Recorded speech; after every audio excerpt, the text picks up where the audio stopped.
আপনি সোনা-দানা, টাকা-পয়সা যেভাবে সম্পদ রেখে দিচ্ছেন, পাসওয়ার্ডটা কিন্তু এর চাইতে কোনো অংশে কম নয়। আপনার সোনা-দানা, সম্পদ যদি অনেক মূল্যবান হয়ে থাকে, মাথায় রাখবেন পাসওয়ার্ডটাও হচ্ছে এটা আপনার অনেক মূল্যবান।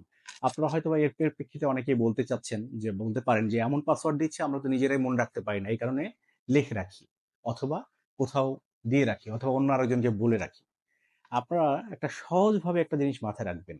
কিছু জিনিস আছে যেটা চাইলেও কিন্তু আরেকজন জানতে পারবে না। কাজেই আপনি একটা সহজ পাসওয়ার্ডের কথাই চিন্তা করা যায়। ধরুন বাংলাদেশের বি বড় হাতের, পরের এটা দিলাম আমি @NGLA আবার এটা দিলাম DESH তারপরে তারপরে কিছু 1 2 3 4 5 6 কিছু একটা দিলেন অথবা ৩ টা ৩ দিলেন অথবা আপনার মোবাইল নাম্বারের শেষের ৪ টা ডিজিট দিলেন অথবা মোবাইল নাম্বারের ১ম ৩ টা ডিজিট দিলেন। তাও কিন্তু এই জিনিসটা হচ্ছে আপনার নিজের জানা থাকলো। আপনি নিজে জানেন, আপনি নিজে মনে রাখার চেষ্টা করেন। এত কিছু মনে রাখছেন। এই একটা পাসওয়ার্ড